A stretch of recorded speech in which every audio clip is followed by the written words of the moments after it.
voie divine qui mène à la victoire. Aide-moi à le répéter à ton voisin ou à ta voisine que les voies divines qui mènent à la victoire.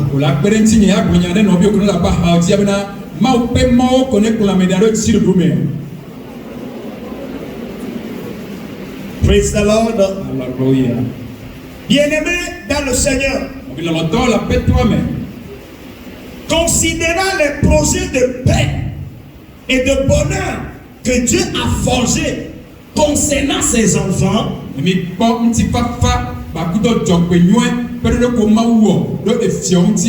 il faudrait que nous, ses enfants, nous fournissions de notre part aussi un effort pour que ces promesses de paix et de bonheur deviennent réalité dans nos vies.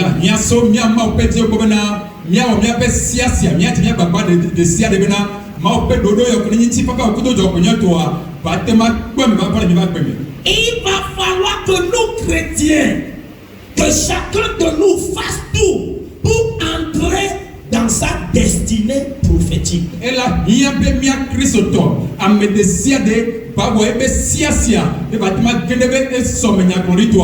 comme nous l'avions dit la fois passée, pour entrer dans sa destinée prophétique, il y a certaines choses à faire. Alléluia. Alléluia. Dieu a déjà promis. Il s'est résolu de le réaliser.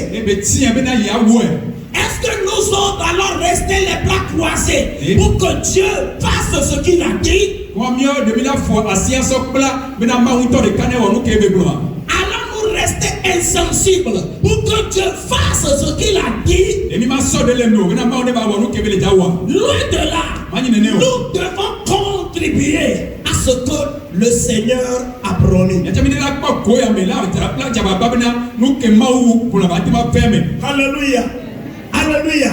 Et c'est ce qui est de notre responsabilité que nous appelons ici dans notre thématique les voies divines qui mènent à la victoire.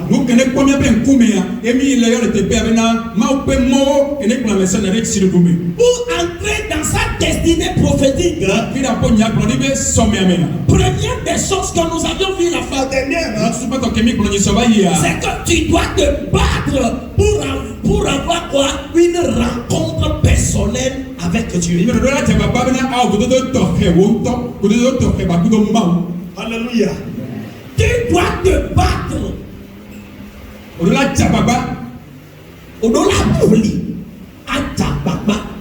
Pourquoi te battre?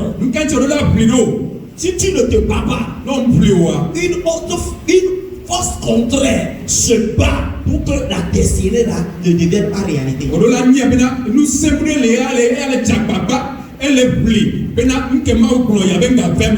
Donc tu ne dois pas, nous ne devons pas croiser les bras,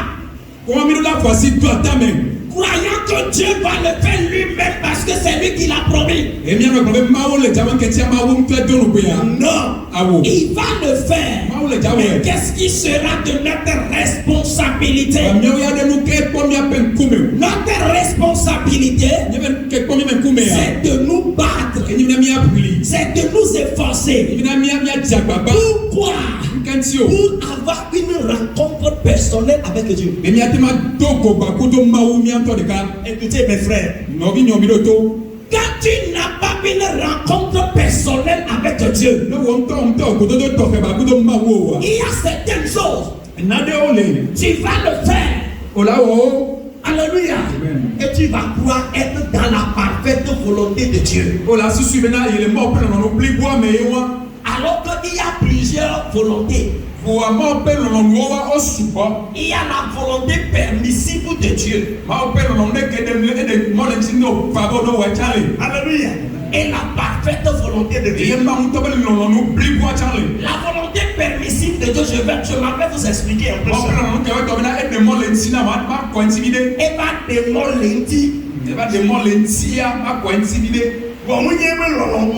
voyez pas démon le dit. Vous connaissez le prophète Balaam dans la Bible. Balak le roi l'a loué pour qu'il vienne maudire le peuple de Dieu. Alléluia. Et Balaam, sachant que c'est l'esprit de Dieu qui l'animait, alléluia, il a prié Dieu. Dieu, on est venu me louer pour que j'aille pour maudire ce peuple. On est prêt à me donner de l'argent. On m'a fait beaucoup de vœux. Seigneur, voici aller faire ce qu'il demande de faire. Le Seigneur lui dit comment? Qu'est-ce que Dieu lui a dit? Répondez, aidez-moi. Le Seigneur lui a dit non. Il va pas. Car ce peuple qu'on demande à ce que tu maudises est un peuple comme moi, éternel, j'ai déjà béni. N'y va pas. Quelques jours après, Balak le roi vient voir l'homme de Dieu Balaam. Et lui dit, je vais te donner ceci et cela. Toi, il suffit de maudire ce peuple. Parce que j'ai vu ce qu'ils ont fait depuis qu'ils ont quitté l'Égypte. Aucun peuple n'a pu tenir devant eux. Mais j'ai vu que toi là,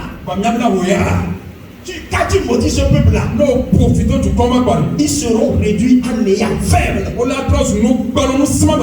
Et nous aurons la dominer. Ce peuple que personne n'a pu dominer, nous autres allons les dominer. Nous allons te donner ceci. Nous allons t'ouvrir un compte en banque. Et nous allons verser une telle somme que tu n'as jamais rêvé. Nous allons te donner des voitures, des maisons, des terrains partout. Toi-même tu le connais, non? Disait le roi Balak. Quand le Balaam, l'homme de Dieu, a écouté ça, il fait promesse. Qu'est-ce que Dieu lui avait dit? Oui ou non? Oui ou non? Non! Mais il est reparti encore, Seigneur. Dois-je aller? Le Seigneur dit non. Quand il revient encore, Balak lui dit, ce que je t'ai promis là, tout ça là se trouvait à l'est. Maintenant tu auras ta part d'héritage à l'ouest aussi.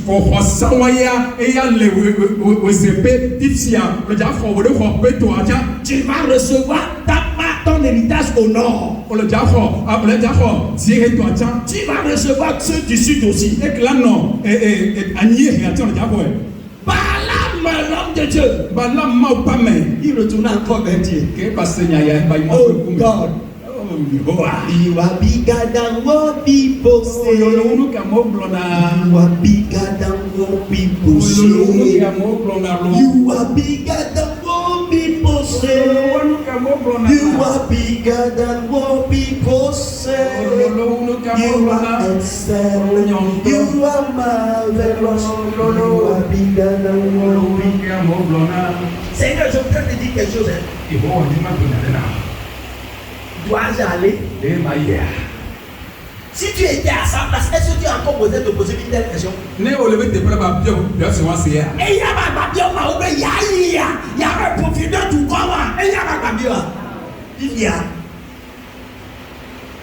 C'est que les gens m'ont oublié, il y a les gens m'ont donné. Et il y a une volonté permissive, et clamée, et clamée. Et dans la dernière, mais toi, tu as pas non. Et puis, le don bon nom. Et puis, le don bon nom. Et puis, le don bon nom. Et puis, le don bon nom. Et voyez, il y en a. Muni sokata echimeo. La so. Ijo de mono. Donc benade tobena banwa pawana mawo. C'est comment? Et puis quand on a pawana mawa, comment il vit l'auto? On peut pas j'enfant. Et ben tu veux faire. Ah la sort. La sort. Praise the Lord. Ça va, ce que Dieu a, l'accès que Dieu a donné à qui? À Balaam. C'est ce que nous sommes en train d'appeler ici quoi? La volonté permissive. On te l'a permis. Mais en réalité, ce n'était pas la volonté parfaite de Dieu. Et moi, quand on est Balaam le tient, et il y a un mot que l'on a des mots le tient, il y a un mot plus pointant et il y a un mot. L'on oublie moi et il y a un cœur. Alléluia. Praise the Lord.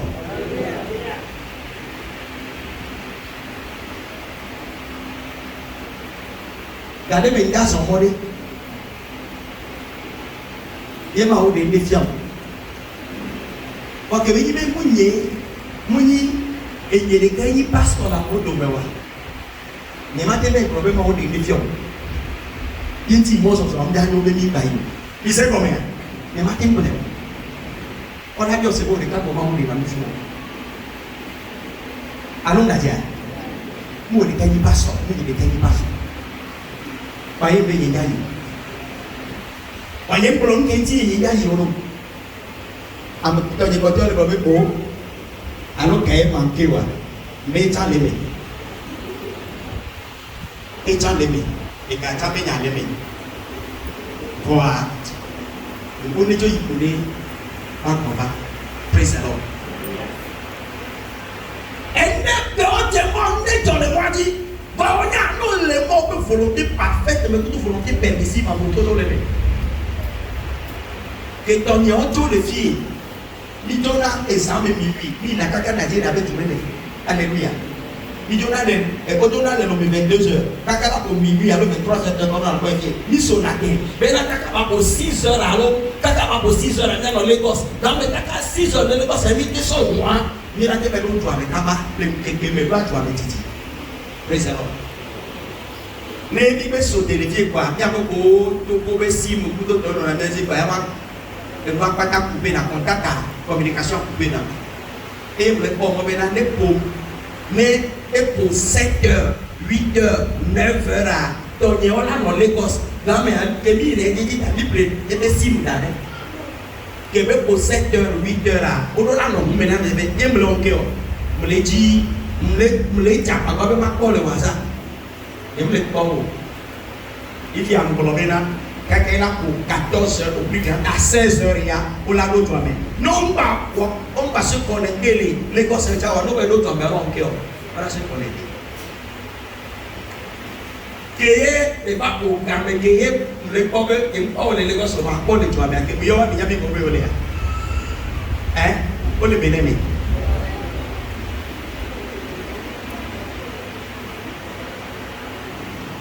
On les bénéficie.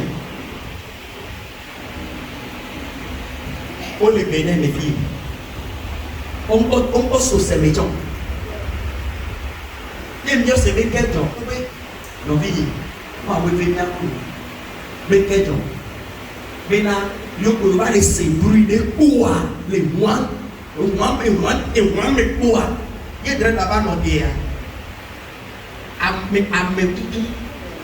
Pour moi, les gens, il y a plus que laisser. Quel gens?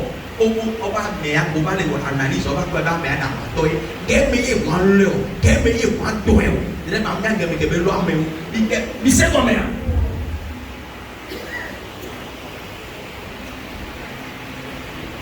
Quand vous voyez même à tes poids, t'es là, vous voyez.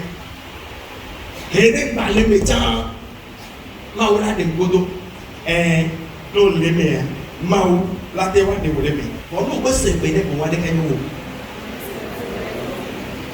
Hein? c'est bénéfique.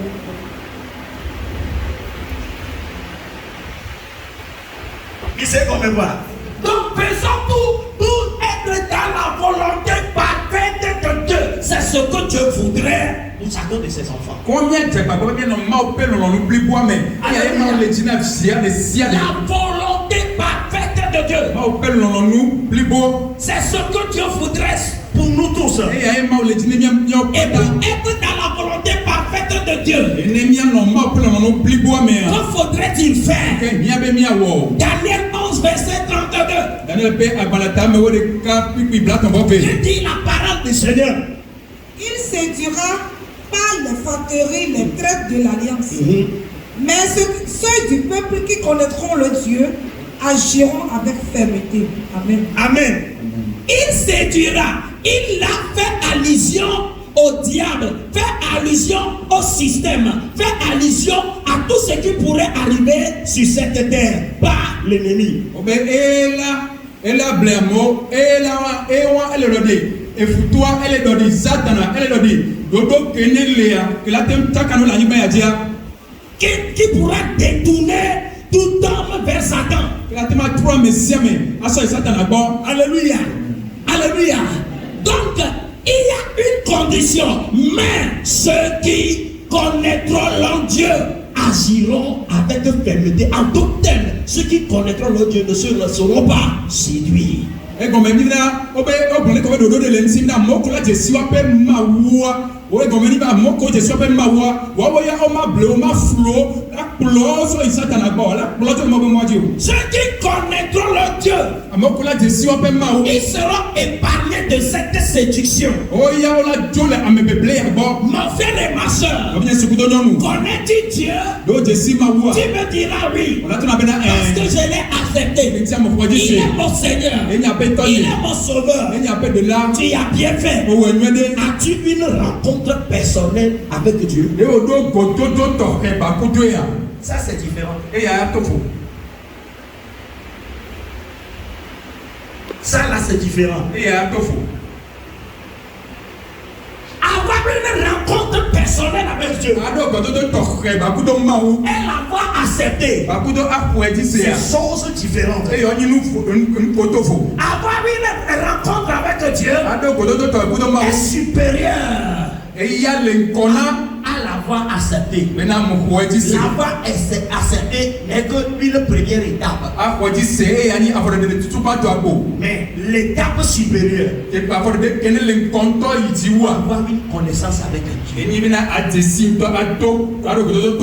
Pierre, comme nous connaissons, il a tellement connu Dieu.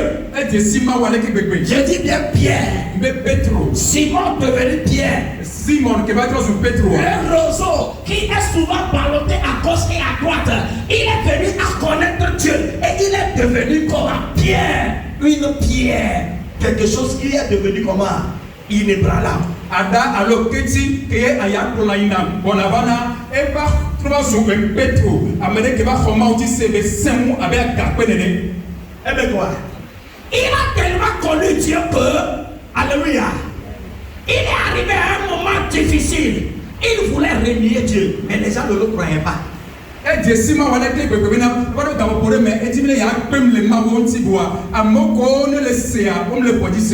le disait de sa bouche, mais les gens ne le croyaient pas. Vous savez le pourquoi?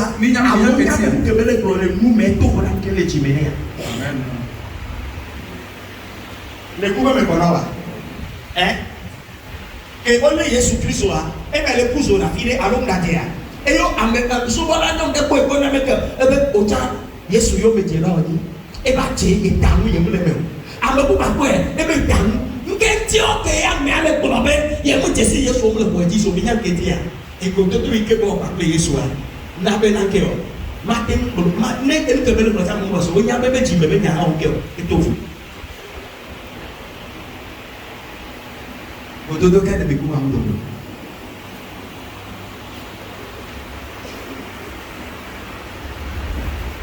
Ododo ka de biku mamudo. Ezena la mebe endeome nemile yiba baba lelo. On dit même à Gorobe Ododo a été. Alléluia. Alléluia. Alléluia. Il nous faut quoi? Cette rencontre personnelle. Parce que cette connaissance personnelle avec Dieu entraîne ce qu'on appelle la passion.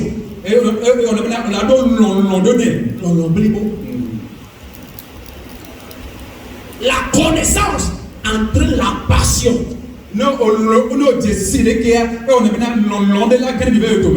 C'est ce qui est arrivé dans la vie de Pierre. Il aimait tellement Jésus. On a pris Jésus pour aller le tuer.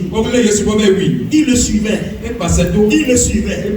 On dit, lui aussi le suit. Il dit non. Mais est-ce qu'il continuait pas le suivre ou pas?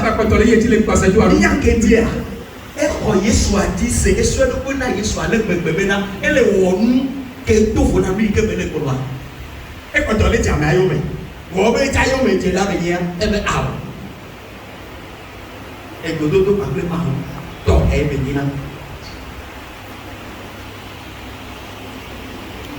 Que d'autres ne viennent pas vous donner. Si tu veux avoir une telle connaissance, alléluia, il faut te donner à quoi? À la parole de Dieu. Tu dois connaître la vérité. Tu dois avoir la passion pour la parole de Dieu. Tu dois avoir la passion pour l'adoration de Dieu. Est-ce que toi seul, tu arrives à adorer Dieu chez toi à la maison? It's a question. Ou bien c'est seulement à l'église. Lolo uno kata. Lolo. Lolo uno kata. Est-ce que tu le fais chez toi à la maison? Le fait que tu arrives au service, avant d'ouvrir ta boutique, quand tu rentres dans ton bureau, que fais-tu? God pèse. Et quand tu fais cela, Dieu d'abord, Dieu va toujours se révéler pour défendre ta cause.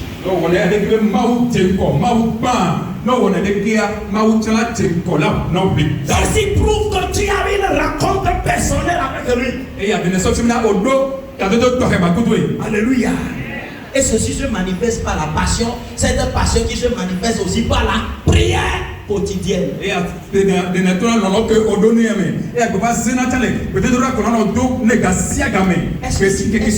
que tu pries quotidiennement? Quand je priais avant de venir ici ce matin, Dieu m'a instruit de venir dire à nos groupes musicaux, j'allais dire, c'est-à-dire les deux.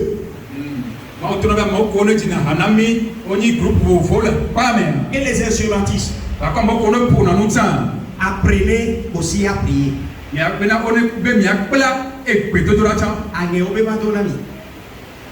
N'yamo ko toucher l'instrument pour toi les femmes.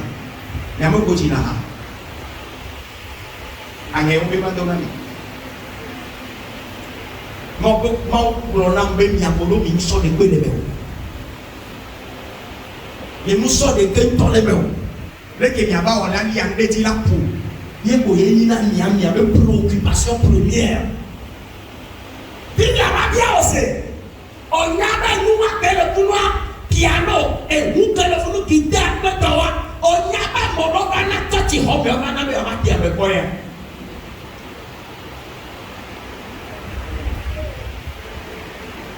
Le vada et les nous là avant le fou dans nos petits titi. Ni va donc et combien de critères maintenant? Voilà pour une grosse étape.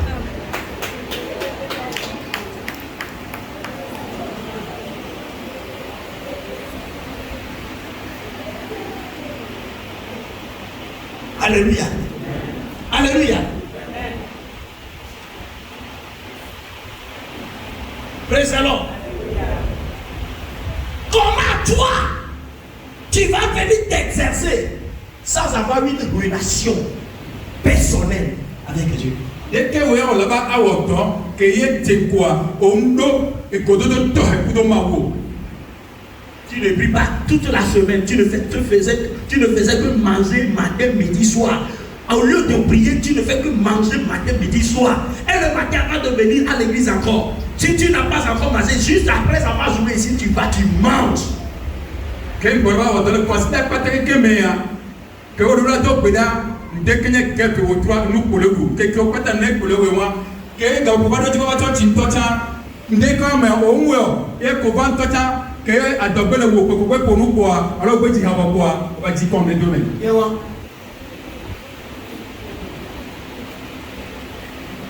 Alléluia. Et on va le pour nous, et so, on va le promettre, regarde, et Hakem a dit non. Bon, vous souhaitez, on t'a vu que vous soyez bon.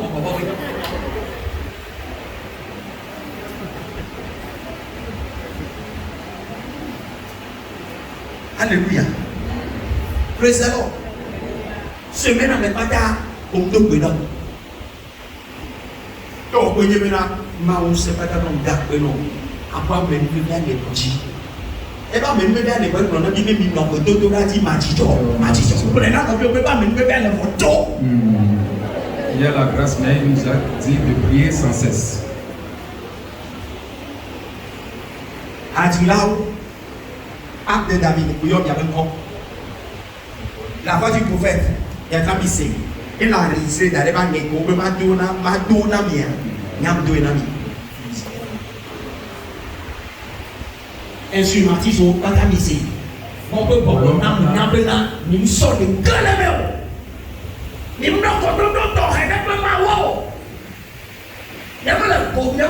sommes les groupe individuel. Après ça, zéro. Mon peuple, on a mis zéro.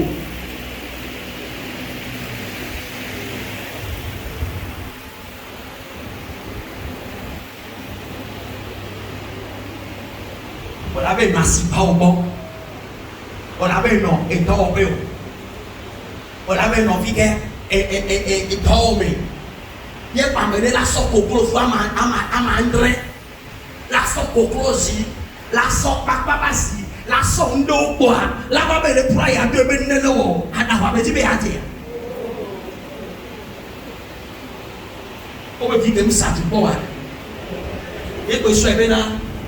Et il en veut qu'on a des civils à la mienne.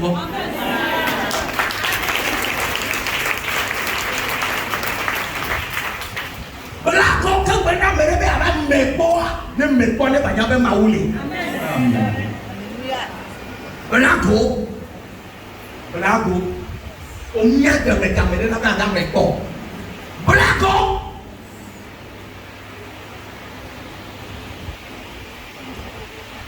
Blago.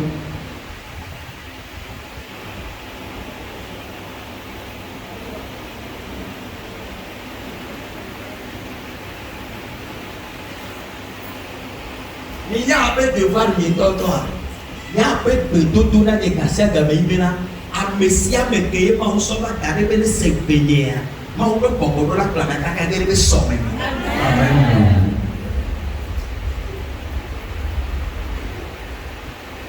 Dipo numéro 1. Numéro 2 à Kéo. Sommet.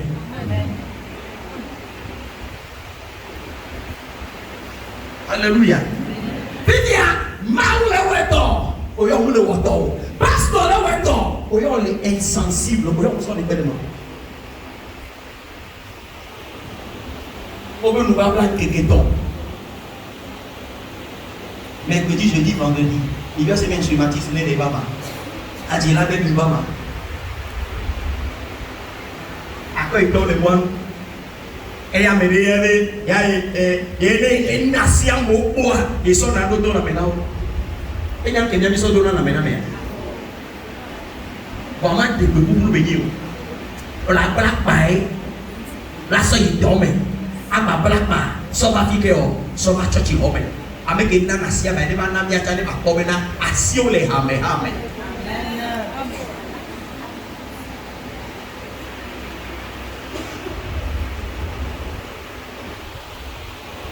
ame aɖe nasi nyea ba nyama do sri ba nbe la do nyea oh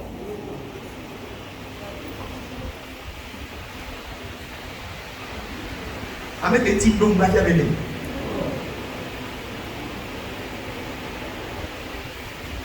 lona no bi o bele popo be to nasi wa sei e ya wole ji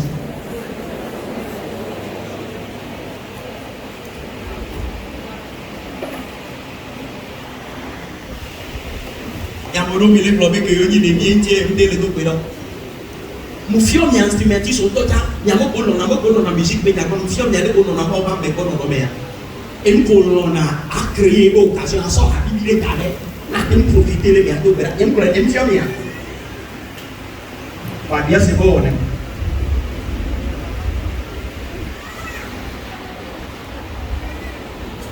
mu eti so kato la ba plombe na il y a une nation on est notre quoi que donc et comme elle mais ma regarder non ma ou que ya mo subo ça yo on ne peut nous doa et donc on a pas que jamais je vois que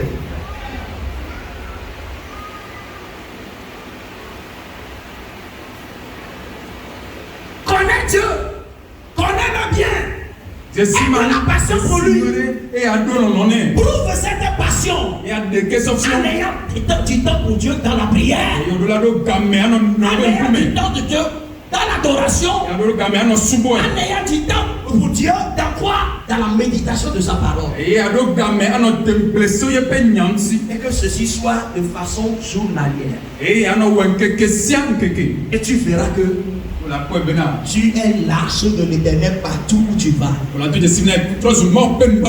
Si tu le crois, dis Amen. Si tu le crois, dis Amen. Alléluia. Les voies divines qui mènent à la victoire. Deuxième fois. Et moi, fais quoi? Bats-toi pour être transformé. Il y a trop. C'est-à-dire qu'il faut toujours se battre. Être transformé. Et il y a trop. Romains chapitre 12 du 1er au 2e verset. Je vous exhorte donc, frères, par les compassions de Dieu, à offrir vos corps comme un sacrifice vivant, saint, agréable à Dieu, ce qui sera de votre part un culte raisonnable. Ne vous conformez pas au siècle présent, mais soyez transformés par le renouvellement de l'intelligence, afin que vous discerniez quelle est la volonté de Dieu, ce qui est bon, agréable et parfait. Amen. Amen. Je commence l'interprétation à partir du 2e verset. Ne vous conformez pas au siècle présent.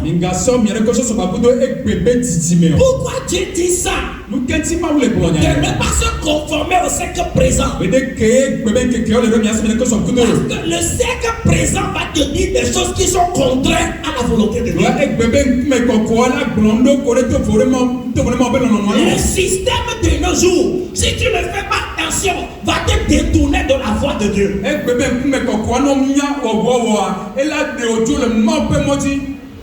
Par quel moyen? Par ce qu'il te montre pour que tu vois. Par ce qu'il te fait entendre. Alléluia. Il y en avait écouté. Même la radio. Alléluia. Je fais allusion au temps, il y a de cela 5 ans où il n'y avait pas Android. À 10 ans, il n'y avait pas Android. Alléluia. Radio et télé étaient des instruments sophistiqués pour les méchants.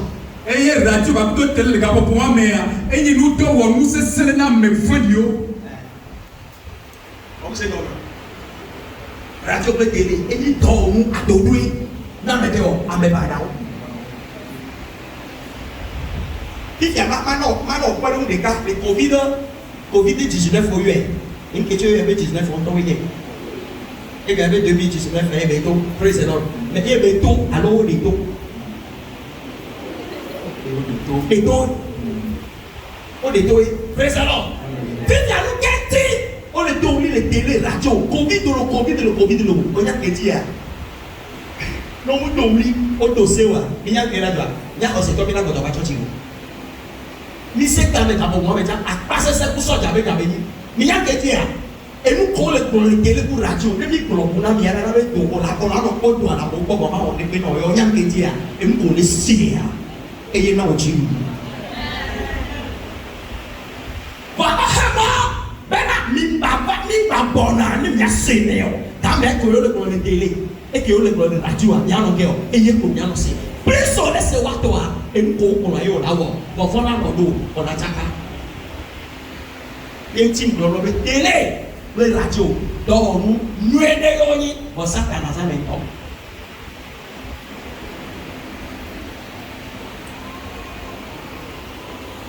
do nu nwe de yo ni bo satana za me to.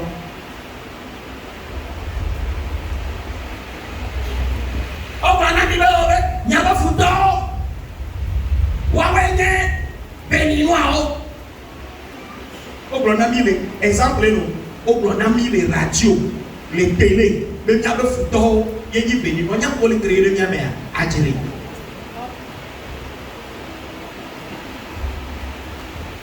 le dira créer le nyame donc o ko e bena ke o ne mi pa me o mi vidia e mi mi na do so nyabe e ha do do me yenti wala bolo ne lebe mu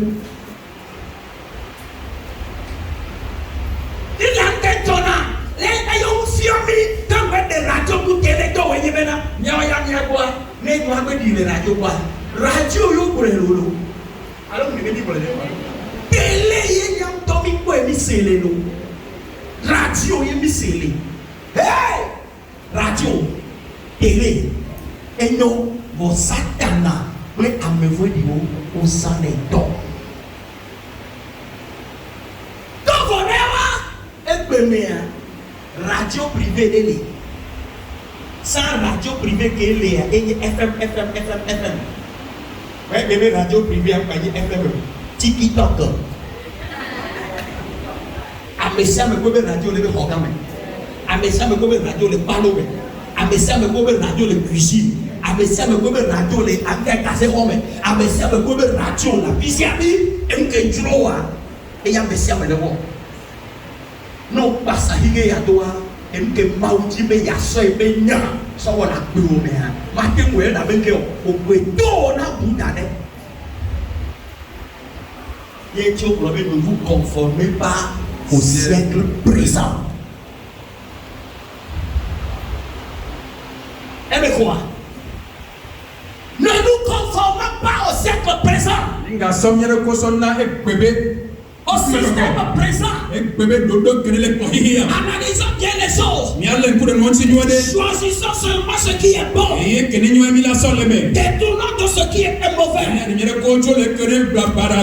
La Bible dit ne nous conformons pas au siècle présent. Et la suite du verset dit quoi? Mais soyez transformés par le renouvellement de votre intelligence. Afin que vous tous aimiez quelle est la volonté de Dieu. Ce qui est bon, agréable et parfait. Alléluia. Alléluia. Nous ne pouvons être transformés que par le renouvellement de notre entendement. En d'autres termes, parce que tu entends, par tes pensées, parce que tu entends, parce que ce que tu entends affecte tes pensées, et tes pensées affectent ta vie présente et ta vie à venir. Ce que tu entends affecte ta pensée, et ta pensée affecte ta vie tout entière. Donc nous devons nous faire forcer. Effectivement, pour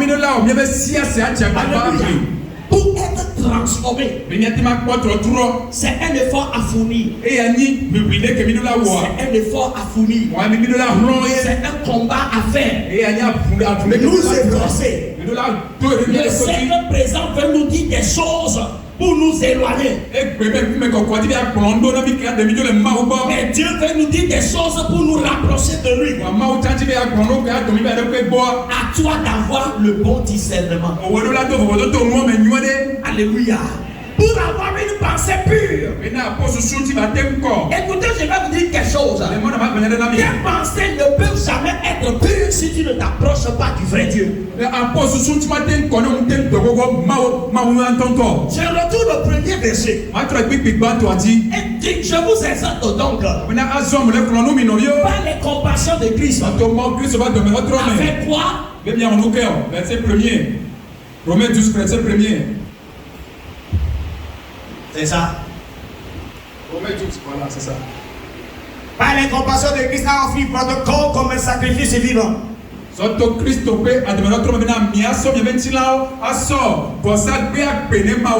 Écoutez, notre corps est une bonne chose et à la fois une chose très dangereuse. Alléluia. Une chose qui est bonne. Pourquoi? Dieu a choisi de faire de ce corps son temple. Le même corps est prêt pour toutes sortes de désordres. Il veut manger, il veut fumer, il veut prendre, il veut faire, il veut tout. Alors Dieu dit à ses enfants, si tu veux que ton adoration à lui soit une vraie adoration, une adoration raisonnable,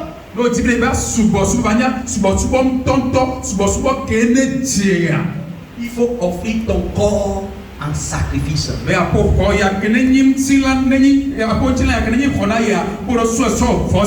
On est chez son cœur pour ça. Non, quels sont-ils là au sort pour ça ou pas? À que vous m'avez trop. Parce que nous disons non. Et au matin, là, nous c'est bon, on va te pour les Dieu. Il y a un homme qui il y a un homme qui on le Christ au bureau, au côté de l'autre, on est un tueur à Olé. Ne même, on va aller, Kébi, pas donc beaucoup de domaines, les foulées pas, on annonce beaucoup de domaines. Au temps qu'on nous y veille sur ton nez. Bon, quand on les foule de domaines, ils nous tuent. Au temps qu'on tire, c'est parce que nous sommes là, son tir dans son cœur. Pour ça, à payer. Ne t'es là. Nous devons dire pour ça que nous avons un peu de souvent et autant les petits. Car si nous vivons avec la condamnation, nous n'avons pas de bon état. Nous avons un gardien, nous avons un gardien. Nous avons un gardien. Nous avons un gardien. Quand on est pour la mimi, on est vidéo. Pour le gardien, nous vivons la radio. Nous avons un gardien. Nous avons servi d'accueil dans la machine de la mise en l'air. Dieu est là.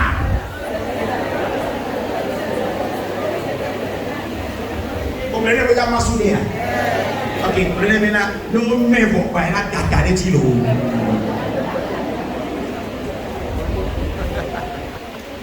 Tout n'est bon. Pardonnez que votre dossier pour moi, ça conclut le temps chez mes filles.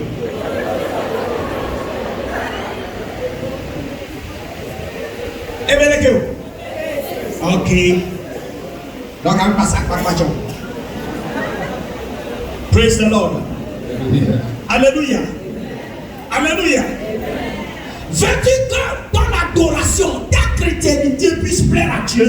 Il faut obligatoirement offrir ton corps en sacrifice. Sans cela, ton adoration est encore. Ça dit qu'il reste beaucoup à faire. L'autre dit d'abord subo n'enyi tonto bani subo ke adjema unwa adjotine ke won so apontila so afosa na mi nene wo apo subo e poto leti gbogbo so bo sa gbe agbe mo yi gbe ke oba do ame anaka bo agba bebo e be ti la nye ma uto gbe ke akpele me amani ma uto.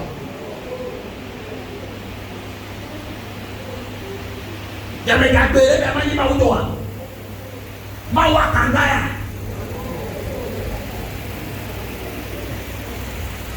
Praise the Lord. Nentilao, mutene bosana maua.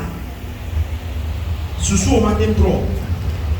Ntila ngoye o la si de maube poklote et subo ala de subo toto et la nabe susu la trop et la nabe chi o tala de trop. Nentilao, bebe manje fosa o be o muso so le na abe fosa de newa e poto le wo ma o subo a nti. Philippiens 4, verset 8 dit quoi? Que tout ce qui est pur, tout ce qui est honorable, digne de quoi, soit l'objet de vos pensées.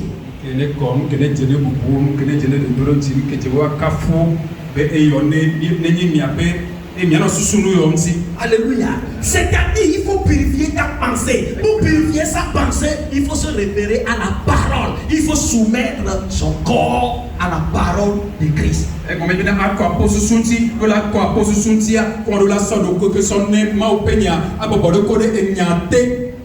Praise the Lord. 2 Corinthiens chapitre 10 verset 5, n'est-ce pas?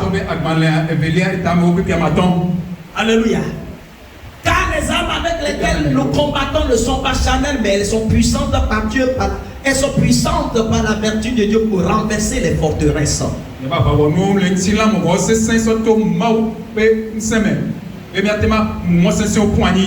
Verset 5. Nous renversons les raisonnements. Les raisonnements. Et raisonnement là-bas, c'est encore pensée. Nous renversons les raisonnements à toute hauteur qui s'élève contre la connaissance de Dieu.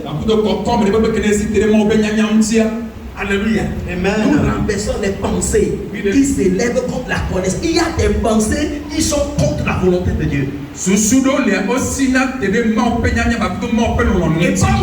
Et Paul dit, notre effort, c'est d'amener ces pensées captives à l'obéissance de Christ.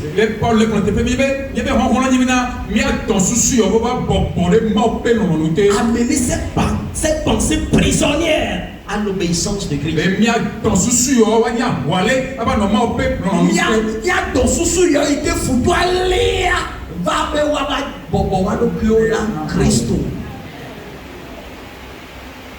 Praise the Lord. Soussou dans les, faut pas aller au bord. Nous disons même pas glorifier. Alléluia. Amen. Alléluia. Amen. Amole. O tesi wa no yobe. On les souvent et dans les hommes. Dis même à Globena, à Christ au tonneau, à moment où on a appelé Bena pour les hommes. Mais Satan a laissé sous la méta, hein, et ta captivité, et ta coulbine, et Satan a laissé sous la mer, et on a mis coulbine.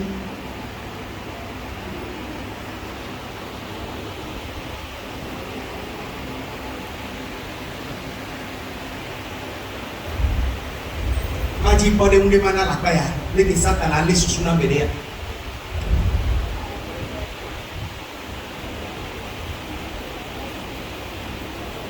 Papa ni, kela home. Itu senang jadi orang na. Oma Yosika, Oma Musurabiu, Bani Tolia. Eso na gano, beple mamuru. Dio banam, alo nyanya no masana dio. Plenuya, jahaya cabanam. Nemam, nemason. Ne evi no be ya kono be, kemi be wonwa, be esuible de diando. La be ya jahaya na hobia, esuible de diando, la be keo ya just ma fue ta kabela. Apa wa Satan ada susunya. Bisa kau Sadi Satan ada susunya. Pike belale na nyamun le funu na nyam. Ejo ba le wonya la papu. Be na kuika ka bela. Ko yo done ai. Hallelujah. Praise the Lord. Hallelujah. Hallelujah. Amen. Alléluia. Amen. Exemple quel maintenant? pensée captive. Alléluia. Amen.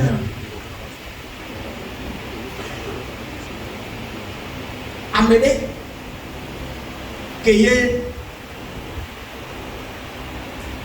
les bacs de main. Nous que y ait au bénéfice, y ait des problèmes, y ait d'autres ici, y ait des dada, y ait des coups. Abola no tudo era bem, ela tobe na kakaka, ela tipone. E be dava bem, fica o fica ele, boa, mawa le bom. Praise the Lord. Alléluia. E porque mawa le bom, bebe no bebe ma o que o, bebe ma o. Minha ba mono na bebe a, o mulo connaît de wa be to boa. La chèque mais on a raison. Ce sont des gens qui ont des verbes. Nemu ami anu yantie, nemu sofia da bi anu yantie, nemu waya, nyanke be nyimle o me, nyanke nti mu wero, mo susu nya. Hallelujah. Amen. Agbona tudu la pe me. Agbona tudu la pe me. Et la roka kana mbio, et la tiko, ele pichuku ine ele woso ne bekeo, agbowa ba mune. Ne gbe nya be na mbio, e ni ke manke la pe me, ma o de kira o do le etia, eye ya.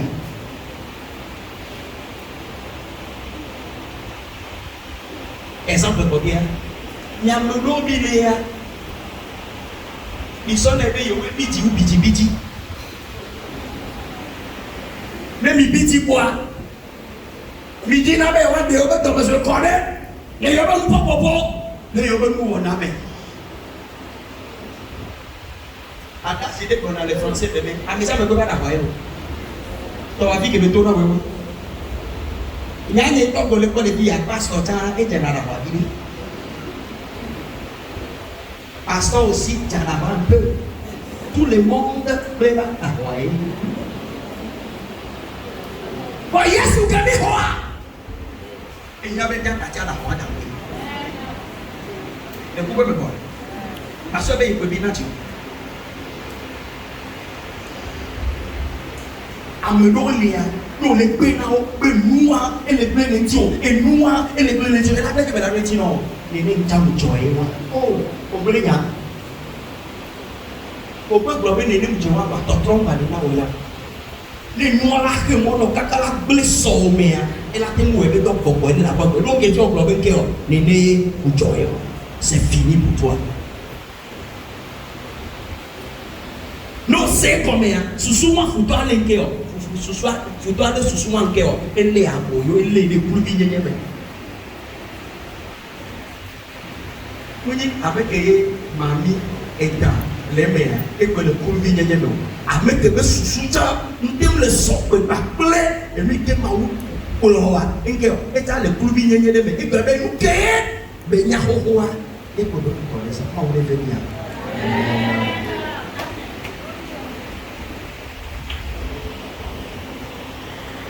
Maintenant, 5 minutes, ma soeur. Pour terminer, en troisième position, troisième fois, Et moi, mais ton coin, il dit. par toi, pour être exceptionnel dans la vie. Il vient à abli, il vient à ouéa, à n'y amener qu'il y a tofu, les abouamens. Alléluia. Proverbe chapitre 18, verset 16. Le domaine malais, dans le ouéni, puis à me ouéa, tiens. La version d'Albi. Oui, Darby version. Le don d'un homme lui fait faire place et l'introduit devant les grands. Alléluia. Amen. Le don d'un homme lui fait faire place et l'introduit devant les grands. Avec le top nana, Il y a encore une autre version, dans la monnaie. La version anglaise. Mais Oui, pour la la version version, anglaise. La version anglaise.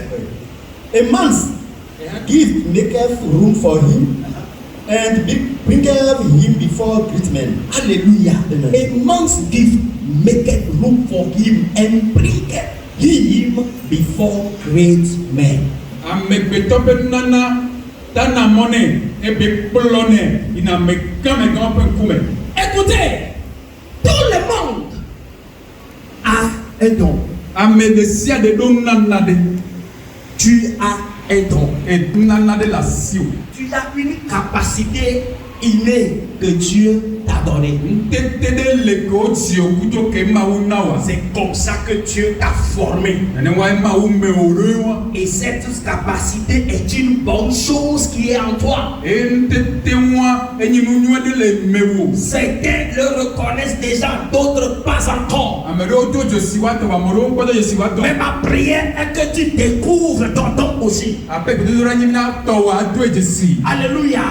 La Bible dit le don d'un homme lui fait place et produit devant les grands. Écoutez, tu n'es pas le seul à avoir ce don. Nous n'en avons voyez qu'elle a si autant aidé à n'avait mouillé les cassis dans les wano et pas la même chance. Le pourquoi me le quoi? Et pas la même chance. Que le n'y a pas la même chance. Et va porter à comme à auto coup de chi. Bena non le one na au betoa on n'y a pas que l'on. Mais toi et ya. Et me quoi? C'est pour cela qu'il faut être exceptionnel dans quoi? Dans ton don. Ne reste pas là-bas. Sois disant.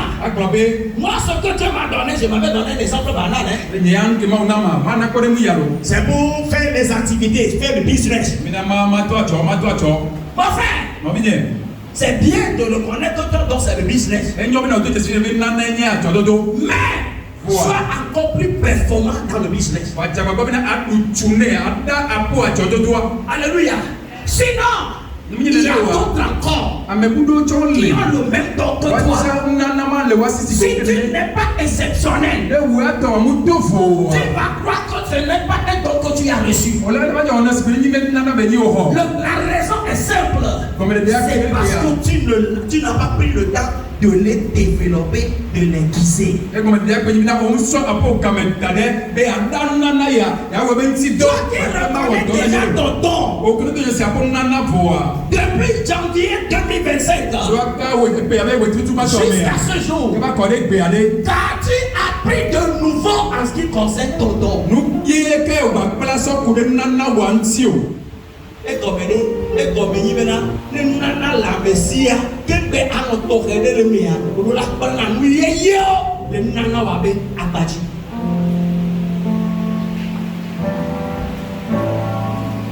Nous la prenons et nous y est, les domaines wame.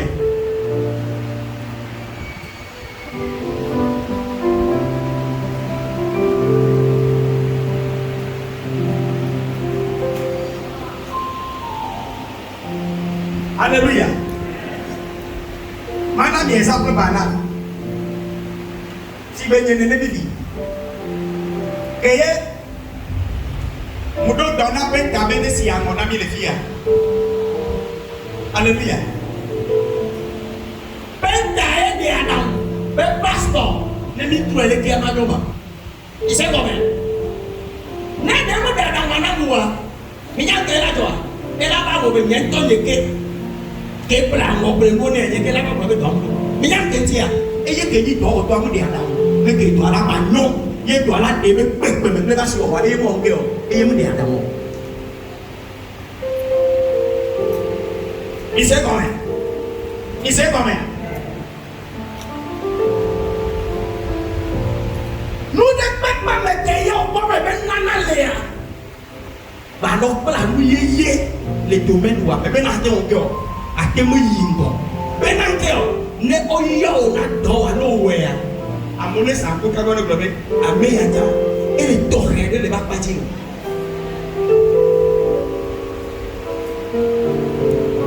Nele ne na nyam ke wona. Agbo ke ma uti be ya bono na bebe.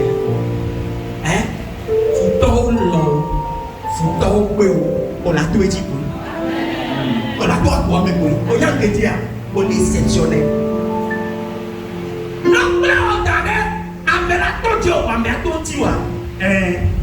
Moi, les cahiers sœurs des débuts.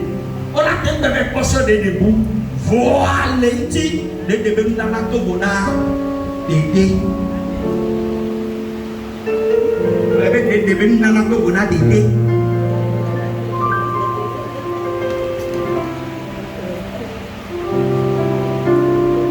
Non, on a des cailles. Vous les n'avez pas des bénis dans la cour, on a dédé.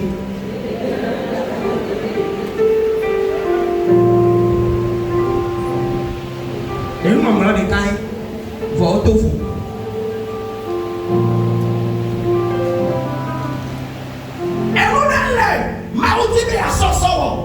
Et mon nom on ne s'en sort. Alléluia. N'a me dompté o. Elle me brisé o. Elle dit bon. Elle avait sort mes boulots. Elle est là-bas. Elle m'a sort au lien.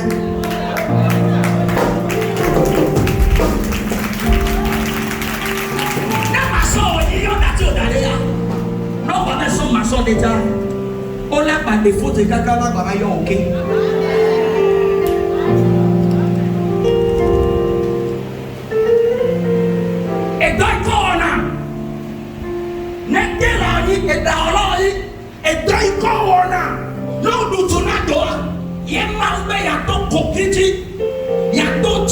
Hallelujah. Na mede ya me abe ya e mu na ko ta ko e mu na na ko. E me le tipo, praise the Lord. Il a le choix, mais il va rater une occasion dans sa vie. Donc I am I am special in my career.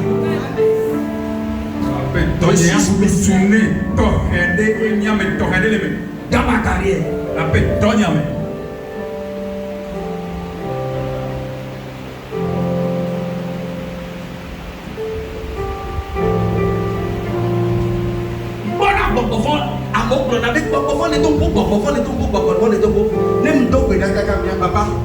Et lui, la meilleure quoi? Prière ne peut rien enseignement. Et il y a un peu de non avec les nains. Même bien papa caca avec vraiment enseignement. Nem soin non hoya. Et vous délivrance. Même soin non. You no hoya. Et vous délivrance. Be special in your career. Notre aider bouchuna pour toi. Ça va te faire la voix devant les grands. Sois spécial dans ta carrière, dans ce que tu sais faire, dans ce que Dieu t'a appelé à faire. Sois spécial. Critique-toi, critique-toi, critique-toi, critique, sois performant. Alléluia. Alléluia. On peut appeler quelqu'un d'autre pour venir faire les choses à ta place.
You are Yahweh.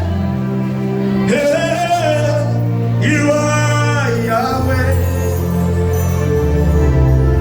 You are Yahweh. You are Yahweh. Oh, Alpha and Omega. You are Yahweh. You are Yahweh. Alpha and Omega. You are Yahweh. You are Yahweh.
Au nom de Jésus. Tu vas demander la grâce d'avoir le vif désir d'être transformé.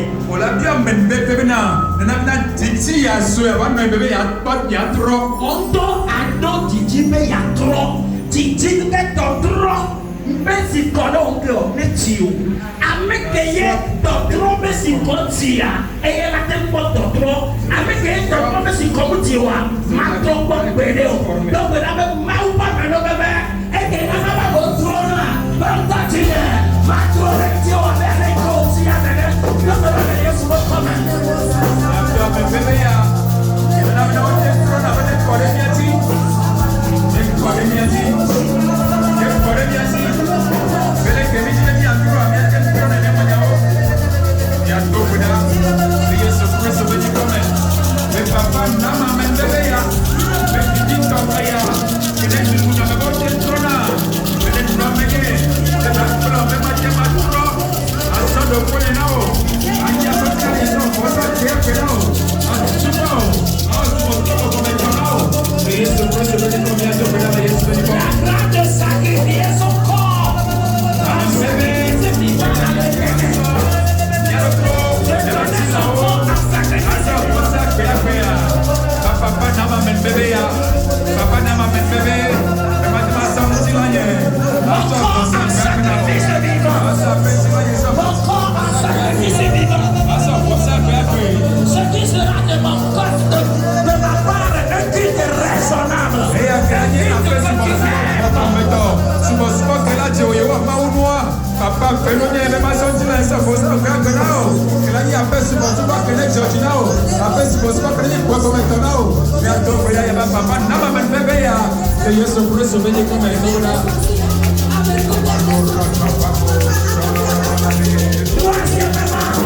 Seigneur, écoute, Saint-Esprit, donne-moi la grâce d'être spécial dans ma capacité, dans mon don que tu m'as donné comme ton enfant sur cette terre.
Oh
Shikabole Korisa Kota Brande Shakula. Amen. Nos frères. Grâce. Cette grâce Amen bébé. qui a permis à certaines personnes Il est de mon âme adéo. de valoriser leur existence sur la terre. De n'avoir pas ni peur de n'avoir mis trop. Que cette grâce Amen bébé. te localise toi aussi. Merci au Dieu. Amen. Que cette grâce Amen bébé. te localise toi aussi. Merci au Dieu. Que cette grâce Amen bébé. se repose sur toi aussi. N'est pas au Dieu. Parce que la vie est un combat. Reçois la grâce Amen bébé.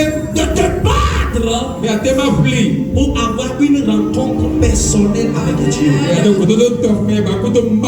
Pour avoir une rencontre personnelle avec Dieu. Reçois la grâce pour avoir cette rencontre personnelle. Cette rencontre personnelle. Reçois la grâce pour être transformé. Pour accepter la transformation. La transformation dans le cœur. La transformation dans la pensée. La transformation dans les paroles. La transformation dans les actes. Qu'il en soit ainsi dans ta vie au nom de Jésus. Reçois la grâce pour te battre, pour être exceptionnel dans ton métier, dans ta profession. Reçois la grâce d'être différent. Reçois l'onction d'être différent pour être performant dans ta carrière, pour être performant dans ta profession. Au nom de Jésus. Amen. Reçois de nouvelles connaissances. La grâce d'être ouvert. La grâce d'être ouvert à de nouvelles idées. La grâce d'être ouvert à de nouvelles instructions.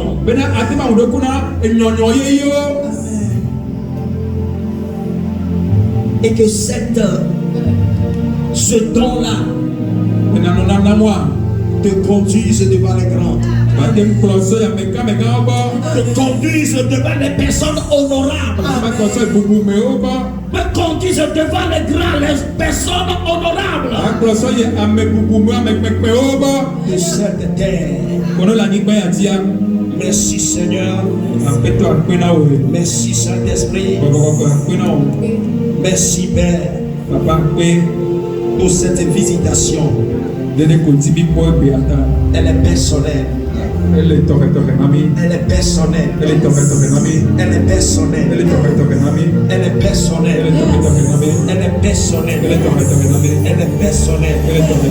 Ta présence nous a guéris. Ta présence nous a donné la force pour aller de l'avant. Ainsi soit-il au nom de Jésus. Amen. Si tu es content, accorde ton Père céleste.